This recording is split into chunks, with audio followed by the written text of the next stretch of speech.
you know, when your voice is like a reliable voice or a trustworthy person to recommend music. I don't know if he is that, but I'm gonna stop talking.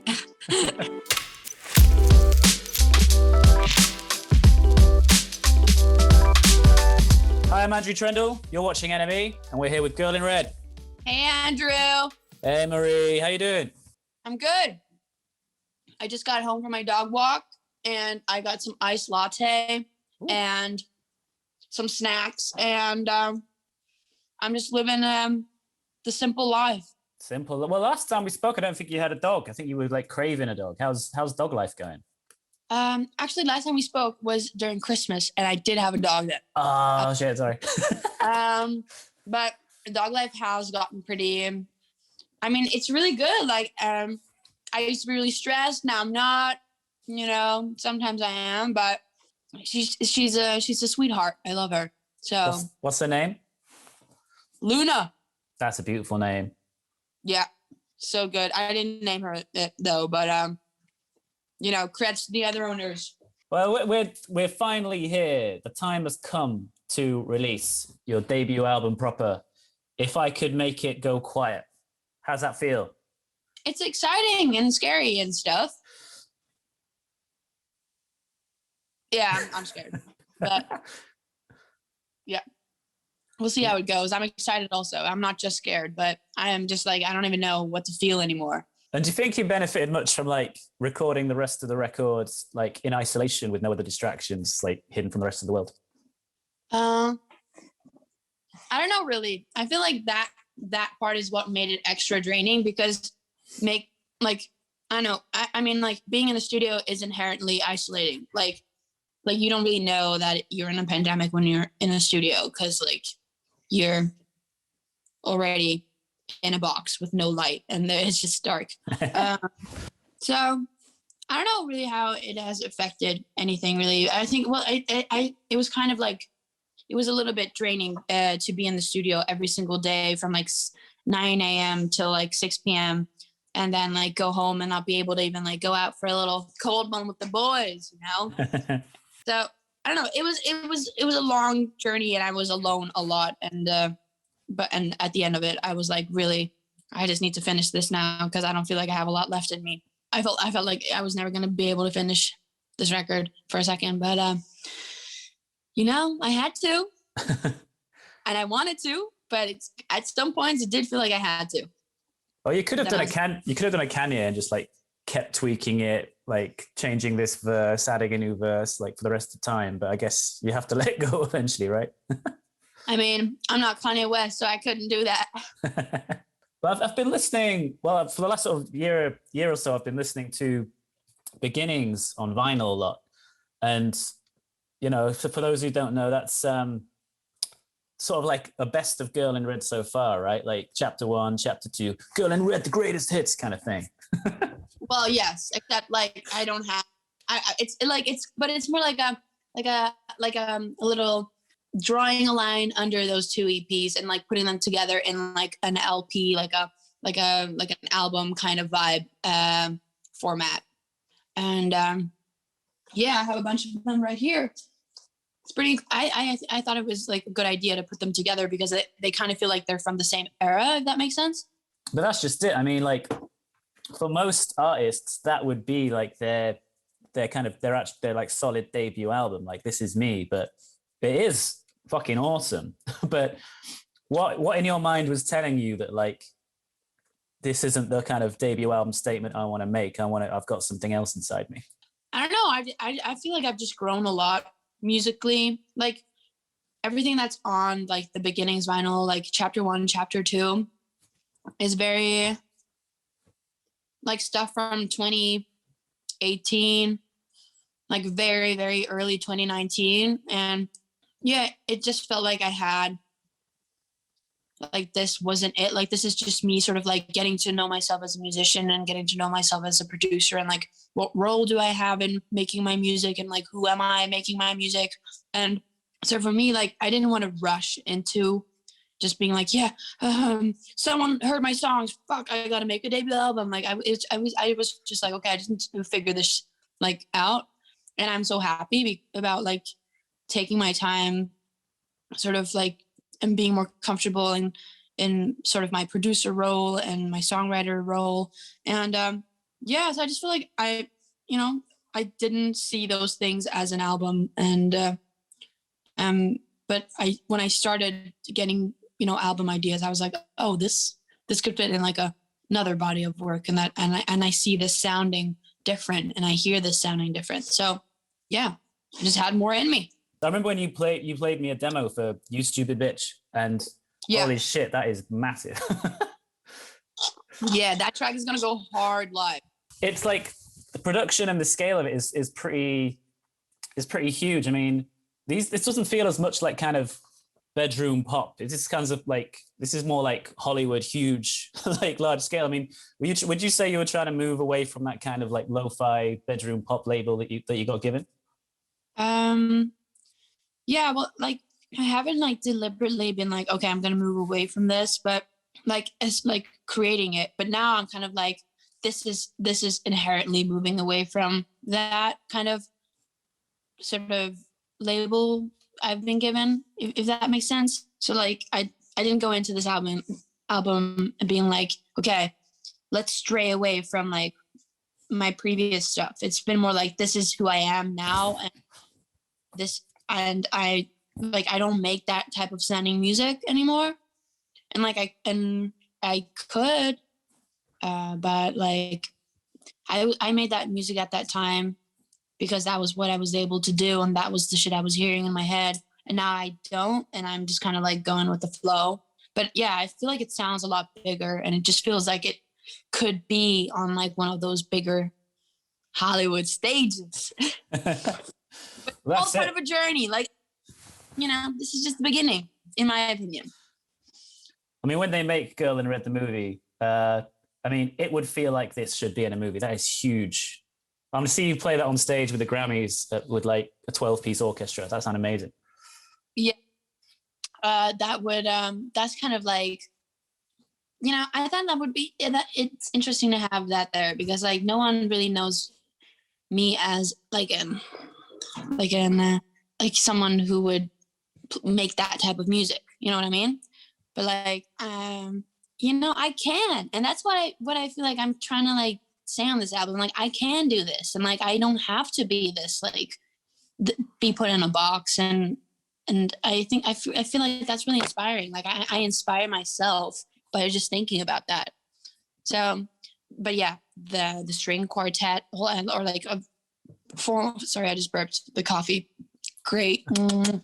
Love to get it twice in my mouth. Anyways, yeah, would love that orchestra. I'll Call You Mine, Rue, so many large moments. And of course, Serotonin. What a bop. Dude, that's a bop, right? The last time you spoke, like you told me this little secret that you were working on a song with none other than Phineas of Billie Eilish family fame. I mean, that's amazing. How did you? We can tell people now. How did you come to work with Phineas?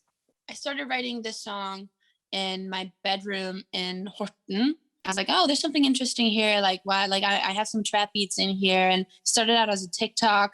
Then I kept working on it, and I started, I found this, like, I wrote the like top line and the chorus, and then I was like, I feel like there's some rap stuff here. And then I brought it to Bergen in the studio, and me and my Ty started working on it.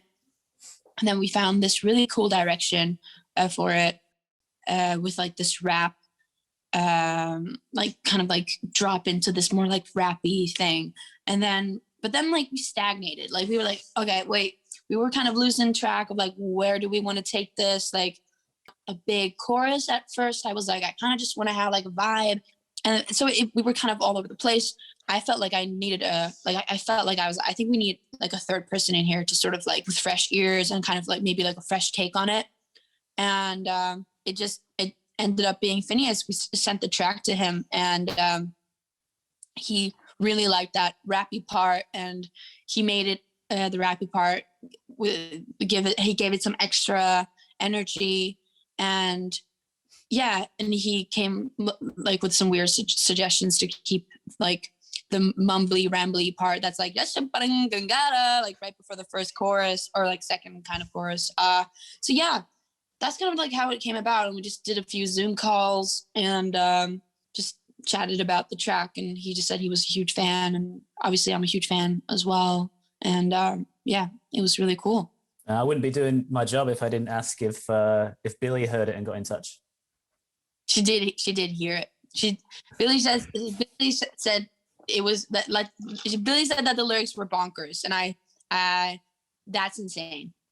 So, you know, I'm this track is just really fun. So stoked. And is the door open for a you and Billie collab, or is it's I don't know, is that conversation happened? No. No. Is that a crazy question for me to ask? Like, Yeah, I think that's a pretty like far out question because that happened. I mean, never say never. Let's go full JB on this shit. But I don't know. I would love that maybe one day. But right now, actually, I'm not. I need to figure out like how do I see myself as a collaborator? Like I don't know yet like who I am when it comes to like working with other musicians in that way. Like it was okay to like have Phineas come on board because it was like my track and my story, but kind of like how, and also like he wasn't singing, and like he did put some vocals in there, but he wasn't singing, and it wasn't our song, it was my song. But doing a song with another person and both having their names on it, it's something I just want to figure out. And like how, because I don't want to just like, yes, put me on everything. Because jump on this Imagine Dragons track. No, like I need to figure it out. But luckily I have time, hopefully, unless I get hit by a bus. It's like, well, and what can you tell us about kind of the themes of this record? I mean, the few times having listened to it, it kind of feels like love sickness on a huge, like, kind of Hollywood scale. I mean, there's a lyric in the song "Horny Love Sickness" where you're just like, down at Times Square in the rain, there's a billboard with my face. I mean, going through like normal life whilst also kind of coming to terms with fame. Is that like, would you say that's like a concurrent theme of the record? I feel like the theme of the record is just like having a bunch of feelings and then just letting them out. Horny Love Sick Mess is that one track where I'm kind of like talking about a relationship that was kind of being affected by me being on tour and just me kind of like figuring things out a little bit. So I wouldn't say this record has anything to do like theme wise with me coming to terms with, you know, becoming an artist and being like a person, someone like a lot of people perceive. So that's a very long way of saying famous, but I'm not a big fan of fame, like that word, because like I don't identify with the word famous.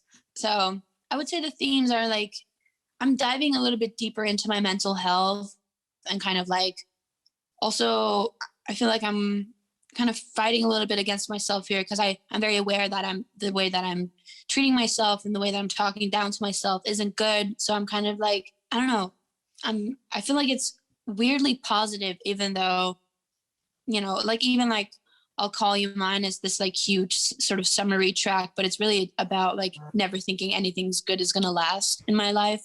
But it also feels weirdly positive because it has the upbeat vibe and some like, I don't know. I feel like there's a lot of things to, you know, cling on to here. Everything that comes with it. Yes. You know, life, that shit is intense. And does it ever feel, do you ever feel kind of the pressure of the knowledge that so many people are connecting with this? Not really. But sometimes I'm like, oh shit, like some people are going to hear this, like, or they might, hopefully people will hear it. Like, that's all I want. I just want people to listen to my music. I try not to think about that too much recently because I think it's when you start getting into those, especially I overthink a lot. And I also have a really rude inner voice that just hates me. That's just like, Marie, you suck. You shouldn't say this. Like, what the fuck? So I try not to think too much about like, what people are going to say and stuff, because I feel like I'm going to start filtering myself and like I'm going to start like, oh no, I can't say this, which is something I've never really felt before. And I didn't really feel that with this record either. Like I'm talking and like I'm legit, I'm just saying like I get intrusive thoughts like cutting my hands off. Like that's does not sound like you're filtering yourself, which I'm not doing on this record. But I just know that I'm a place in my life right now where I feel really insecure, and I feel like if I start spiraling into those thought patterns of like, oh, should I say this? How are people going to react to this? I will start filtering myself, and I don't want to do that, because being an artist in the social media era is kind of strange because you get kind of responses.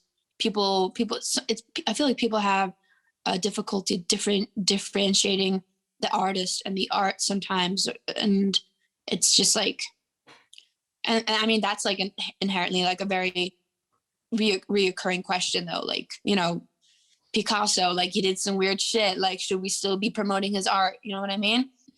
So it's just like, but so you just let this stuff out and then you kind of question it and be like, oh, actually, I know what I'm doing. I'm kind of cool. We'll simplify it down to that. And it's just like, you talked about being an artist in the age of social media. I mean, how was it when like the TikTok thing happened and sort of people were using the question, do you listen to Girl in Red? There's like basically code for like looking for queer friends on TikTok. I mean, because we talked before about where you kind of stand among being labeled as like a queer spokesman, but then when something like that happens, when you become like a part of the language of TikTok and you're like synonymous with queer culture, that must be pretty heavy. I think it's pretty dope. Like I think it's fun. Yeah. You know, it's rare those things happen where, you know, I just think it of as I think of it as I think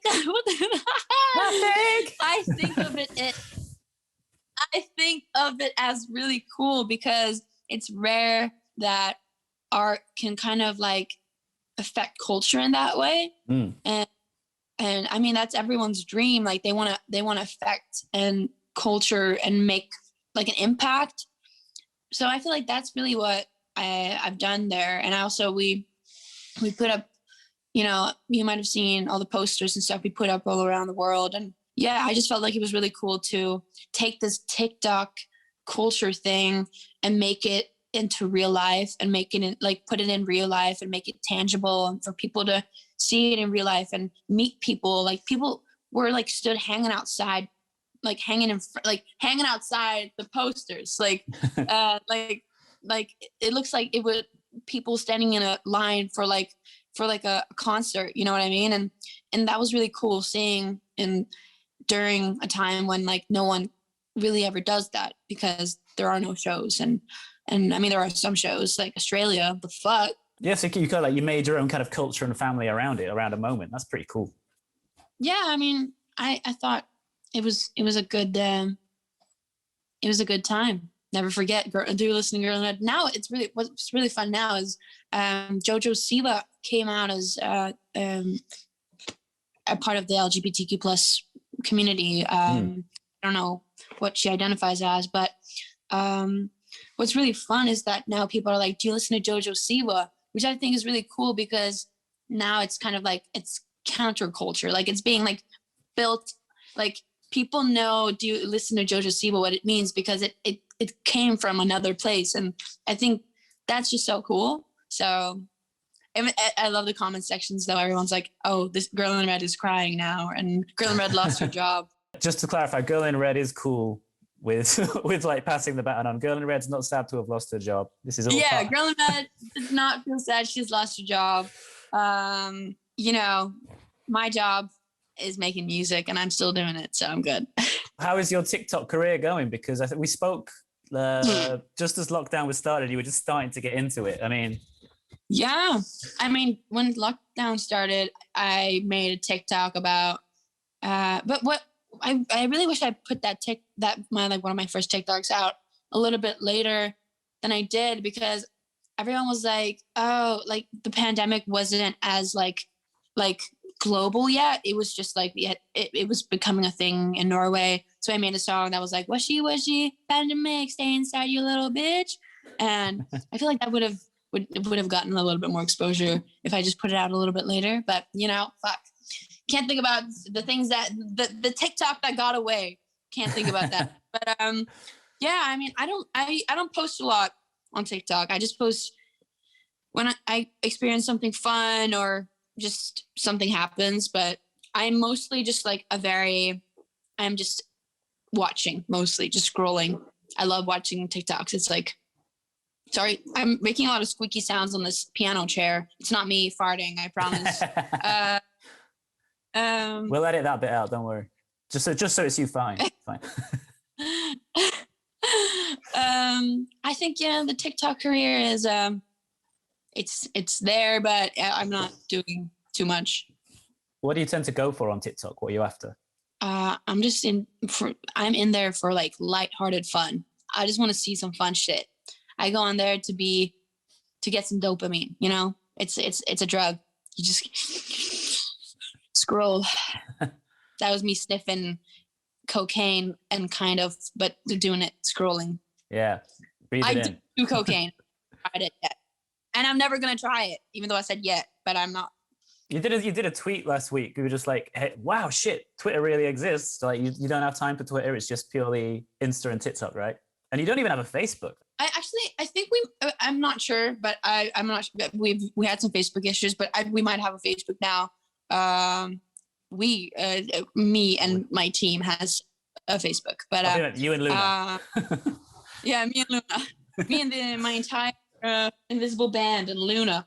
Now we is me and my team kind of, because after I saw the Shawn Mendes documentary, it's all about teamwork. I'm so inspired by Shawn Mendes, but I'm a little bit on like it's not that I kind of forget about Twitter, but it's because I've distanced myself from it because Twitter, there's just so much weird shit that goes down on Twitter, and it's really like not a good place for all of my artist friends. Like none of them have Twitter anymore, so I really know why. And so yeah, it's just not always a good place, but which is a shame because there are a bunch of cute people there that probably would love to hang out in the sense of Twitter, obviously. But yeah, I just remembered that like, oh, Twitter exists, Marie. Kind of like it was a daily reminder to myself. Well, that's just it. Instagram is kind of like, hey, Instagram is literally, look at this cool shit I've seen or this cool shit I've done. Whereas Twitter is just like, I'm going to tear you down. Okay. Yeah. It's just like the subtweet reply thing is just like someone saying, oh, here, I have something to say. And then someone replying, fuck you. Yeah, I know.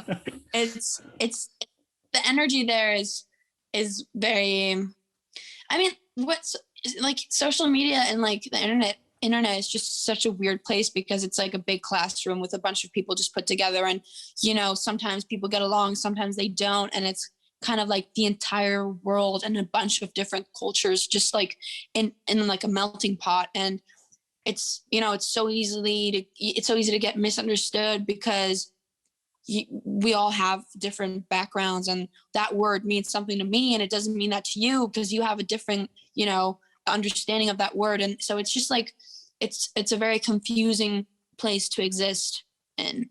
It's like I really wonder like what the internet is going to go down like as in like in history, like what is that going to be talked about as, you know what I mean?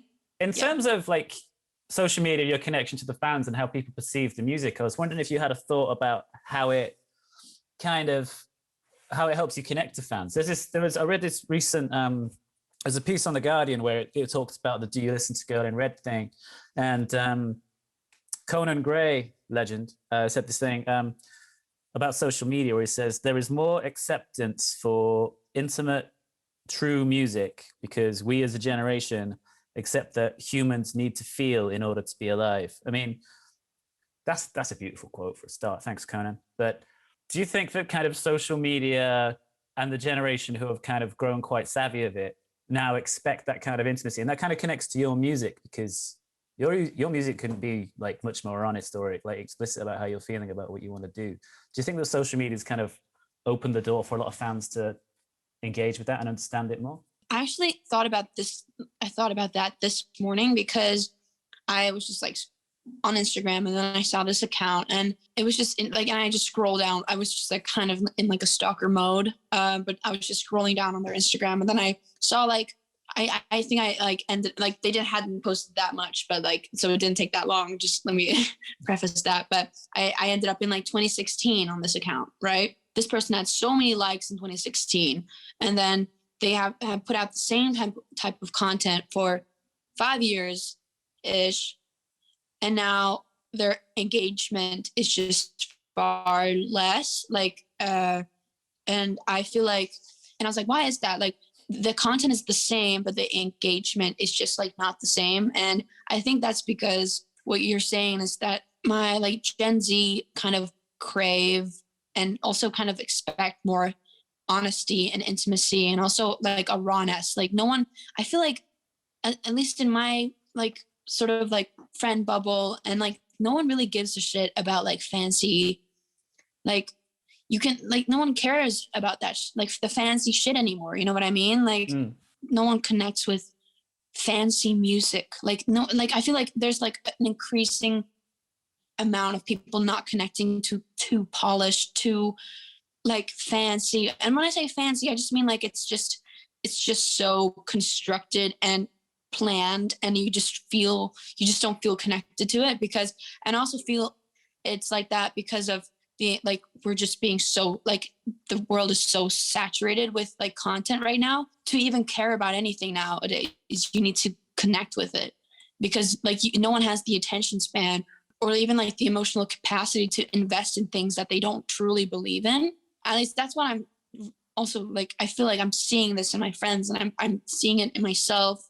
And if I'm seeing it myself, I feel like I think a lot of other people are probably in the same boat of sort of coming to that like sort of point of like, we don't care about all this shit anymore. Like we don't care about people's highlights anymore. You know what I mean? That's what you're saying there about people kind of expecting and demanding honesty. I mean, that probably like makes it easier to not have a filter, right? And you can be as explicit as you like about how you feel and your relationships and stuff, because it's just like, this is what if that's the only purpose for music, then you're just like, hey, here's what I feel, you know? That's actually really relieving way to look at it, I think. But I've had like a little like a different, I felt like I'm being too honest in a time where everyone's so concerned about, like everyone's so sensitive to a lot, like, you know what I mean? Like everyone gets really mad at you if you say something wrong, even though like you had well intentions, but you miss said something, and like everyone's like, wow, you're a shitty person and you don't deserve your platform or whatever. It's like, but then again, people also want honesty. I feel like people want both, and it's a very hard thing to balance. But I mean, I would like to think that, you know, I mean, that's a more healthy way to look at it, being like, people need honesty. I don't need to filter myself. I can be vulnerable and honest with people without there being, you know, any backlash for like saying, you know, there's probably going to be a person out there in the world who's like, wow, a girl says she would cut her hands off. Like, that's why wasn't there a trigger warning on this track? But like, then again, it's art, and it's like the real world doesn't have trigger warnings. Like, you know what I mean? So there's probably going to be all kinds of different reactions to things, but it's like, you can't think about that, I think. Life after the record, I mean, are you planning, I mean, is touring like on your mind yet? The fact there's hope for the future, summer could happen. Are we going to see Girl in Red playing soon? Those conversations happening? I mean, everything live is very uncertain right now. I had a talk with my manager about that last week, because obviously I want to start planning my live shows, because I want them to feel as elevated as I feel this record is. You know, the whole live situation now is really just, you know, like a dark hole of just like not knowing anything, because it's so uncertain when we're going to be playing shows again. So honestly, I don't really know. But for the rest of like after this record, I just want to keep making music, and I just want to put out music videos and content to push people back to this album, because I feel like, or like not push people, but like send them back to like, yo, this song is really good. And maybe I feel like the song hasn't been heard, and sort of like keep talking about keep talking about the record, because I think there are some songs in there that I really want a good life for, if that makes sense. You know, I just want to sit down and make a new record anyway. So. Well, that's it. I mean, so are you already thinking about new music? Like, Yeah. Wow. So do you think, is this like for another record, or are you just gonna like have a stream of songs coming out as and when they're ready? Or I think records are pretty hot, man.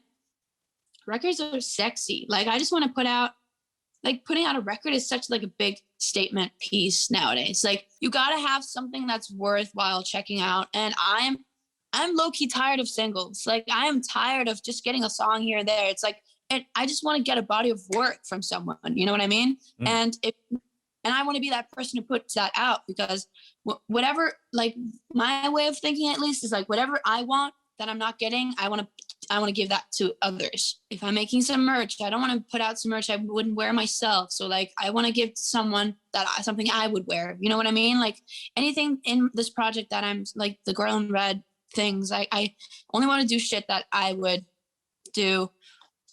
Only want to sell shit that I would want to buy. And yeah, I don't know. I just want to be thoughtful. And also with the music, I just want to put out a record, because that's what I want nowadays. Like, I just want records. And having like pushed so many of your own boundaries on this album, have you thought about where you might want to go, like in terms of sound and vibe on the next one?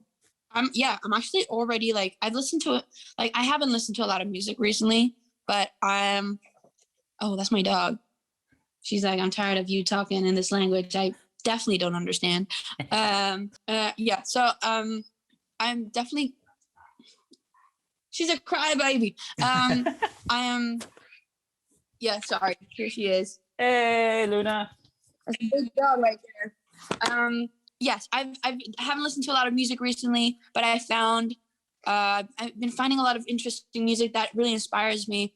And I want to get into some new sounds. Like, I'm hearing new sounds in my head, and I'm really excited to see like where I'm going with this. So I just need to sit down and just like, you know, make a lot of noise. I'm actually trying to get a studio now. That's not my apartment, which is interesting, because, you know, I've been a bedroom gal for a long time, but I think it's time to, you know, separate my house, or like my living space, and my studio for good. I definitely want to have a place to make music at home though, but, you know, so that I have a place to go to make music, and that I don't start, you know, watching Gilmore Girls in the middle of a music session. Well, I'm looking forward to it. Marie, thank you so much for your time. Thank you, Andrew, for talking to me. Always a pleasure. Oh, snap.